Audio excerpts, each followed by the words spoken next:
Hey guys, welcome back to the Mighty PHI Games History and Reviews, and today we have the comic book review. So if you're a new person, if you don't know what these are comic books that I've recently read, my mom's recently read, which are mine. I just give them to her to read because she buys me all my comic books, and I review them. Yeah, and so I use a 1 to 5 grading scale, and 1 is 1 to 5, 1 being the worst, 5 being the best. 3 is like my happy medium, like it's okay kind of thing. So don't get sad if a comic book that you really like gets a 3. To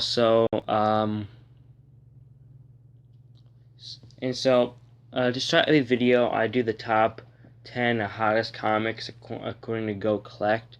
And so this has changed. They actually changed it so I actually made this slideshow that I'm going to show earlier this morning, and now I actually use Go Collect website to kind of help the small, because they kind of say like what the comic book is kind of thing and why is it so famous.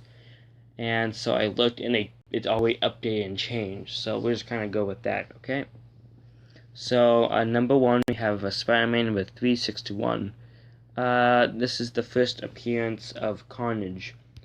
Number 2, we have Spider-Man number 300. First full appearance of Venom. It was the first issue inked by Todd McFarlane, and also the Spider-Man's 25th anniversary issue. Number 3 is Spawn number 1. First appearance of Spawn. Number 4 is Ultimate Fallout number 4. First appearance of Miles Morales. Number 5, you have Marvel Secret Wars. Number 8, first appearance of the black symbiote costume that Spider-Man's wearing. Number 6, we have the Giant Size X-Men number 1. First appearance of Colossus, Storm, Nightcrawler, Thunderbird, and of the new X-Men. Second appearance of the Wolverine, and first appearance of the X-Men team. Number 7 is New Mutants, number 87, first appearance of Cable. So next we have Amazing Spider-Man, number 129. This is the first appearance of the Punisher, first appearance of the Jackal. Then you have Spider-Man, number 1, the Silver Edition. And at number 10, we have the Uncanny X-Men number 266, first appearance of Gambit. But then I also like doing the Silver Age. So now here's the most popular Bronze Age comics for this week. And we've already done this one. This is Marvel Secret Wars number 8. Next we have the Eternals number 1, first appearance of the Eternals. Spider-Woman number 1, first complete origin, and the mask is added to Spider-Woman. Then we have the Amazing Spider-Man number 252. It's the first appearance of the black costume in the regular Spider-Man comic book series. Next we have Star Wars number 1, first Star Wars comic, and I do actually have this one. And next I lost track already. It's because I don't put the numbers down because it just takes too long. We have Nova, first appearance of Nova. Next you have the Amazing Spider-Man number 129, first appearance of the Jackal and the Punisher. Then we have Wolverine, number 1, the first solo comic book in the series. Then you have the Giant Size X-Men, number 1, and Shazam, number 1. First Captain Marvel in DC Comics, and first full appearance since the Golden Age. Okay, so next we have Silver Age comics. So the Silver Age is actually my personal favorite age of comics. There's just so much stuff happened. So number 1 we have Fantastic Four number 48, first appearance of the Silver Surfer and of Galactus. Next we have Iron Man number 1, first Iron Man self-titled series, and the origin is also retold. Number 3, we have Fantastic Four number 49. Number 4, Submariner number 1, second self-titled series, and we get the origin story. Number 5 is Spider-Man number 50, first appearance of the Kingpin. Next we have X-Men number 1, the first X-Men comic, first appearance of Cyclops, Beast, Angel, Marvel Girl, Iceman, Magneto, Professor X, and yeah. Next we have Fantastic Four. Oh, whoops. This was the update too. So next at number 7 we have Captain America number 100, first issue to the Silver Age titled series, and the death of Franz Gruber, who, if I remember correctly, is the bad guy in Civil War, I think. Next we have Avengers number 1, just first appearance of the Avengers. Next we have Fantastic Four number 52, first appearance of Black Panther, and the Negative Zone. Black Panther's become really popular lately. Next we have Fantastic Four number 50, and now here's the Golden Age. So yeah, so in the Golden Age, we actually only have one comic book in my collection that's actually from the Golden Age. So the Golden Age is everything from 1953 and older, and everything from 1953 to 1971, 72 is the Silver Age, and then the Bronze Age is everything from like the 70s. I think that goes through 70s, 80s, and maybe 90s, like mid 90s, and then it switches to right now. Right now we're in the Copper Age of comics, so that's how. So here's the Golden Age. We have Mad number 1, first issue in the first issue. Crime. Oh. Next we have Batman number 67. Then we have, that's kind of a brutal cover. Crime Suspense Stories number 22. The only reason why this is famous because this is actually used during the Senate investigation of juvenile sorry if I mispronounced this, delinquency. So yeah, that was used in the Senate trial. And also there's the axe decapitation cover. Okay, next we have the Black Knight number 1. We have All-Star Comics number 6. Here you have, well, people I might recognize from right to left. You have the original Green Lantern. Behind him, that's the guy up front with the mask. Behind him is Hawkman. To the right of him is Dr. Fate. Then you have the original Flash, the Jay Garrick. The guy behind him I don't know. And the guy to the right of him I don't know. But the guy in the green hood, that's the Spectre. And the guy behind him looks familiar, like I've seen him before. Oh.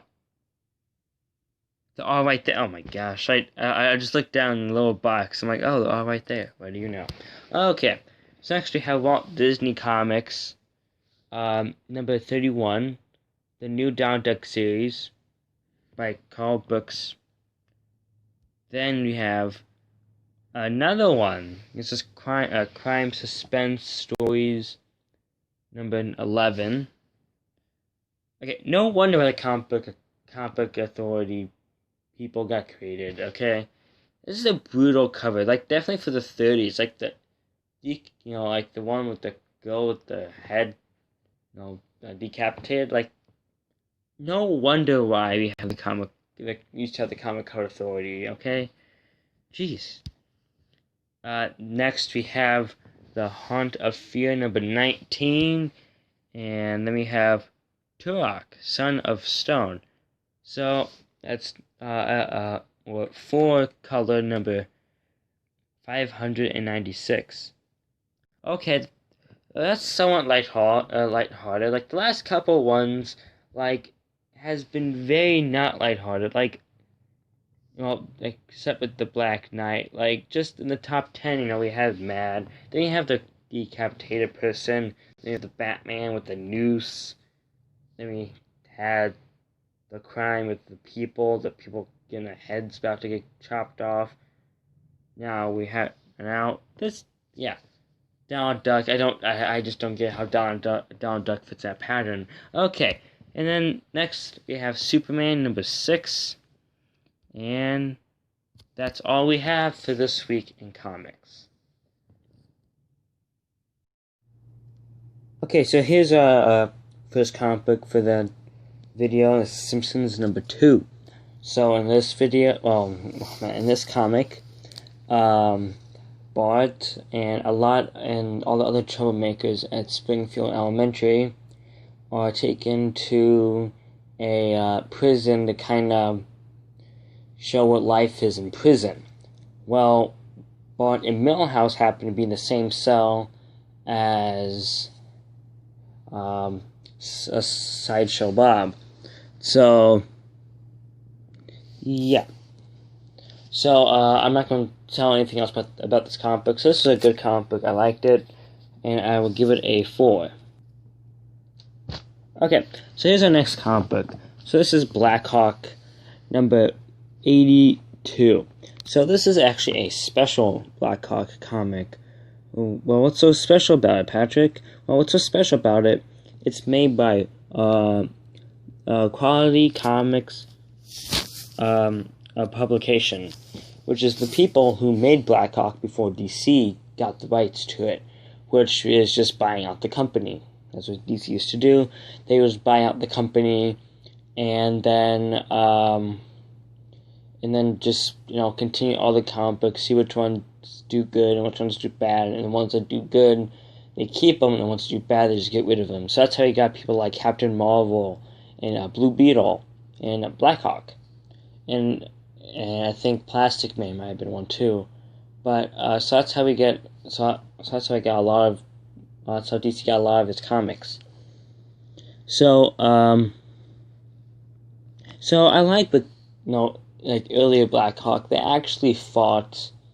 In DC Blackhawk, they fought a lot of aliens or monsters and stuff. But now, in older Blackhawk, they fought more. There's more people related stuff. They fought like in World War II. They so they did kind of more like man-made kind of things. So that's what I liked about this one a lot. And so this one was really good. I liked it a lot. And so this actually came out in 1954. And it is actually one of my oldest comics. It's in my top 5. So, yep. Next. So next we got Batman number 283. This came out in 1977, as you can tell on the back. So this is a very interesting one. So Gotham City has to pay a ransom for I think it was like $1 billion kind of thing, else the city is going to blow up. And Batman's on the case to try to figure out who has the bomb, or if there even is a bomb, kind of thing. So this was an interesting comic, and you can actually see the silhouettes of the people better than me looking at it. But so yeah, it actually took me a sec to see the people. See, there's one right there, and the other one's over there. So it took me a second to find the people, but I found them, and the cover this too. And so I actually like this cover a lot. I think it's pretty cool. And this one I would give a 4. Okay, so next we have Wonder Twins, number 10. So this is actually a really good series. They stopped it a couple months ago. And actually, it was actually a 6-issue thing, but they actually moved up to 12 because it was so popular. And this is actually it was very fun to read. And so the Wonder Twins were actually created for the TV show Super Friends, and they made a comic book based off of it. And growing up, I watched that show a lot because my dad always turned it on for me and things. And so when I saw it, it's like, oh, I have to get this. So I read it, and it's very funny. Like, funny as it's just like, I don't know why it's rated teen. This, like, anyone can read this. There's no violence, no blood, gore, and it's just very fun to read. And so that's why I highly recommend this series for anyone. And I would give this a 5-star review. So next we have Sgt Furion's Howling Commandos number 49. If you don't know who Sergeant Fury is, try putting an eye patch over one of his eyes. Because why I say that is because his real name is Sergeant Fury. His name is Nick Fury. That sounds super familiar, doesn't it? Yes, it does. Now he's African American, but back in the 60s he was a white person.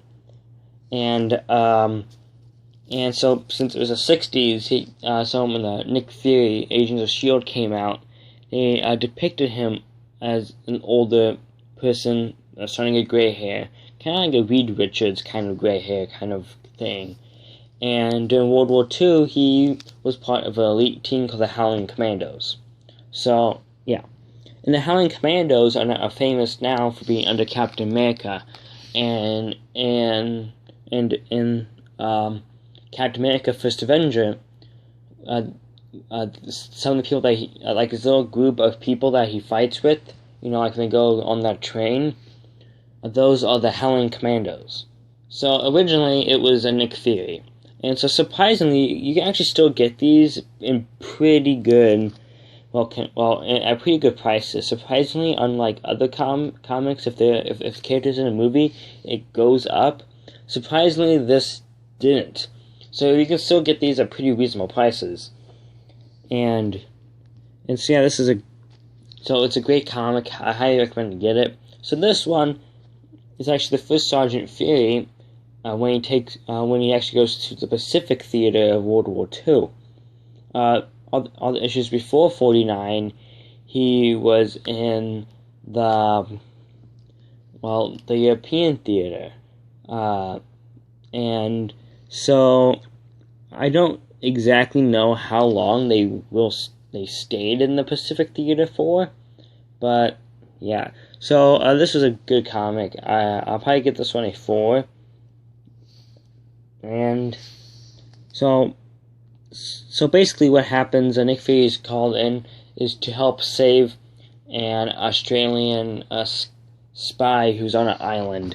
And so that's basically all I'm going to say about that before I don't want to spoil anything. So, okay, next. Okay, so this is Wonder Twins number 9. So in this, we kind of learn about the origins of the Wonder Twins. Well, actually, because they don't really talk about much of the origins in the TV show, The Super Friends. So now in this, you kind of get a better idea what they came from and why they're on Earth, kind of thing. So, I'll probably give this one a 3. So next, get the History of the Marvel Universe number 3. So this is actually a very interesting series. So what it is, it's kind of like a history books for comic book people, for people who like comics.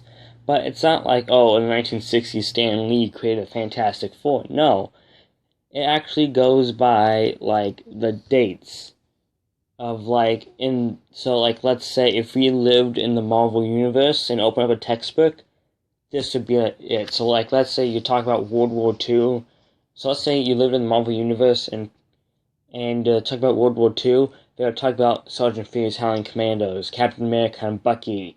And then once you get to the 60s, they'll talk, and then the 50s, they'll talk about how all the monsters from other worlds try to invade Earth, but with, stuff like that. So basically, it was kind of like a timeline of the Marvel Universe. And it was a 6-issue thing. And what's nice is at the back, they tell you what they all talked about. It's kind of like an Easter egg kind of thing. And it kind of tells you all the Easter eggs they put in. So, it's highly recommended to get. And yeah, it's a great comic overall. So next I have Batman Beyond at number 43. So Batman Beyond, if you don't know what it is, basically it's the future Batman, but the guy in the chair, as they say in Spider-Man Homecoming, is Bruce Wayne. And he actually hired a teenager to be Batman. So, that's what that is. So that was actually a TV show back in the like early '90s, late '90s, early 2000s. The Batman Beyond TV show, and so it's actually a very interesting TV show how they kind of how they kind of like did everything and some of the bad guys that they bring back kind of thing, and kind of how everyone's aged. But so yeah, so this is actually a good series. It's not that violent. Well, it's just I'm not a big guy who likes the blood and the gore of comics kind of thing. I don't really like that stuff. So just me fighting a comic that doesn't have that is just great, to be honest, because there's not many of those left kind of thing. And so, and what's great is this series actually doesn't show any signs of stopping soon. So that's why I'm even more happier, because most of the times, if I get, like, right when I start getting a comic and start to collect it, it just stops all of a sudden. And so I have lots of comics that I have that only last maybe like a year or two. But, yeah, so this is actually one of the few new comic books that I do still get. And if you have any suggestions like to other comics that I may like, put it down in the comments below. So this one in general was a good one. I liked it. But it wasn't. But I'll probably give it a 3. So next we got an older one here, Detective Comics number 335. And so this one was a good one, and so basically, this is about this one is kind of about a kind of like a crime boss who makes masks, but no one has actually seen his real face for years, so no one knows what he actually looks like. So and so yeah, and so it was kind of how. So that's basically it, and then it also has the elongated man story at the end, but I guess I didn't realize that the elongated man is actually one of the few superheroes who's actually revealed their secret identity as Ralph Dibny. Yeah, that's it. Dibny. Wow, Ralph Dibny, now the elongated man is actually now on Flash. To my knowledge, I'm two seasons behind. So please don't spoil anything for me in the comments. But from my knowledge, he's still on the show. From what I've last seen. I'm at the part when they just defeated the villain. Like, they just brought Ralph back. So I'm far behind. Like, I haven't gotten to like Crisis on Infinite Earth. Like, have I had a Crisis on Infinite Earths yet? I don't know anymore. Because I know I finished Legends, Supergirl I think I finished. Arrow I finished. I think I don't know, it's been too long. Okay, so that's enough of that. So this is a good story, I liked it a lot. And I will give this about like a 3 or 4. And so what's nice is with Detective Comics, they're not as pricey. No, not the 60s. Well, a lot of the 60s ones, or maybe like between like the $10 to $20 range, which is not that bad for a comic. But yeah, but still. But like I like other comics are kind of up there now, but I say just get them while they're cheap, okay? Like from here, there's going to go up. But also, this is actually in a very special bag called Mylar, and to me, so basically, see this, how this is all loosey-goosey. This one is not like, look at that. Like, see, like, look. So what this is, it's an acid-free cover, which means, unlike this one, which has acid in it, over time, it won't break down your comic. Well, these old bags are so good, too, for newer comics. But once the comic book starts getting older, you kind of want to replace it with a Mylar cover. And plus, to me, it makes the cover look better and pop out. So I think it looks more crisp and clear, personally. So, yeah, that's what I gotta say about that. Okay, guys, this is actually, right here, this is my first Golden Age comic from 1951, Blackhawk number 42. Way to go, Patrick. Way to go. And so, this was a good comic, and as you can also see, this is actually before the Comic Code Authority came out, too, because there's no stamp or seal, which we mentioned in earlier with that lady with the axe. Yeah. So that's a comic book authority symbol, and you see there's a hole punch, but I don't really care about. It's just kind of long as I have it. But so this is Blackhawk number 42, and so this is the Tale of the Iron Emperor, and so this is actually a good story. I liked it a lot. I'm give it a 5-star review. And for you people watching this, I think, personally, well, because Steven Spielberg is actually a Blackhawk fan. So if you're a Steven Spielberg fan, Blackhawk is one of his favorites, and he actually tried to get a Blackhawk movie. He actually tried to make one back in the 1980s, but it just never got off. So, he's a Blackhawk fan, and right now, he's trying to get one made. And he's actually been successful, and right now, last I heard, they're working on casting, but the big thing is it going to intertwine with the rest of the DC universe, like Wonder Woman, Justice League, Batman v Superman, Suicide Squad, like now Birds of Prey, and Joker.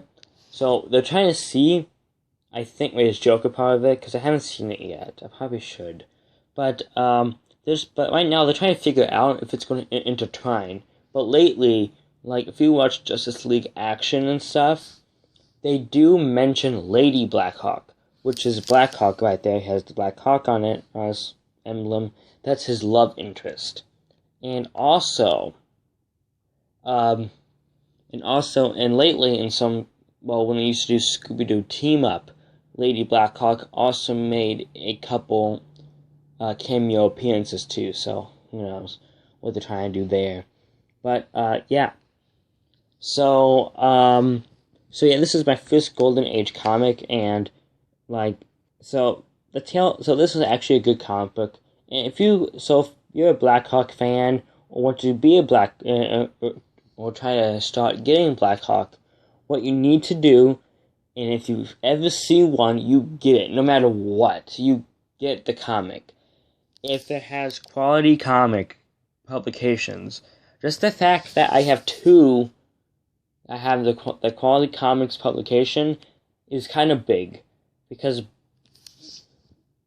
Quality Comics only did it for a short time, and before that, it was other comic publication that did it for an even shorter time, only like 9 issues before it got bought out by Quality.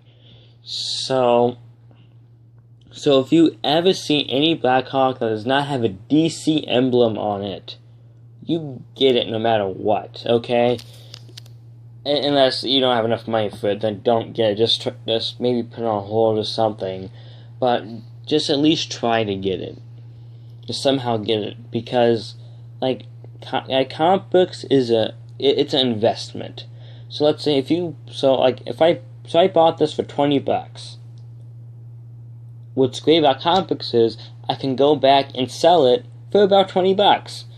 And so if I buy a $300 comic book, and let's say I want to buy a $300, let's say, watch, I can go to a comic book for maybe $300, and maybe if it's gone up in value even more to get more money, and I can buy that $300 watch. Well, if I want to buy a car, I just need to sell a couple expensive comic books, and I get enough money to buy a car. So comic books is an investment, and if you want to use it for investment purposes, don't buy new comic books, buy old comics, because old comics are going to go up. These new comic books, you have no idea what's going to happen with them. A lot of people think, ooh, this one's going to go big, and buy a whole bunch of them, only for it not to go big, okay? So it basically, if you want to get an investment, buy an old Marvel or DC comic. A couple of them that are actually, in the $10 to 2010 higher up range, because you know it's going to go up, because these older comic books, they don't stay in one place, they just keep going up due to like inflation and stuff. But also, like with Disney and Warner Brothers and Marvel and all these people making these superhero movies, and like no one knew who the Eternals was until Marvel announced we're coming out with the Eternals. Now everyone wants the Eternals. Like right now, as you've noticed, the Eternals have been in every episode on the hottest comics, either in silver or hottest comics. And also, they announced a Ghost Rider movie is coming out in the future. So I say get Ghost Rider now while it's still cheap. Same with Commandy. But they haven't announced a movie. But lately, Commandy has kind of been going up in demand. And that is a Jack Kirby. So it's a kind of cheap way to get, so you can say you can get a Jack Kirby. And so if you don't know who Jack Kirby is, he's kind of like the king of, Elvis is a king of rock and roll, he's the king of comics. He's the dude that created, like, the Avengers, Captain America, Iron Man, all these people. I have a couple original ones. But sorry for that little rant, okay? I just like talking about comic books and the fact that not many people like comic books anymore. It's just a rare chance for me to talk about them. So, if you have any comments, complaints, questions, answers to those questions, put it in the comments below. I read every comment and respond to it. Except if it's like this guy lately has just been saying loved it to every episode. I don't know what to really say to that. So, just make it like good job, great video, something like that. And I'll say thank you most of the time. And also, I want to know what your favorite comic book is in here, and also want to know if you have some of these, because I kind of like to know how many of these are out there. Like, do I have like a super rare one that I don't even know I have, and it's with a whole bunch I got for it cheap? Because if I did, that would be great. And I'd be like, yay! But so yeah, I just kind of want to know if you have any of these. What's your favorite? If you have any cool facts about any of these, or any of these characters I talked about, just put it down in the comments below. I read them all, and I'm like a big trivia guy. So yeah, I'm a huge trivia guy. So honestly, like, yeah, I would love to know if I have any like rare comics or any cool facts or anything. So I'll see you in the next video. Bye!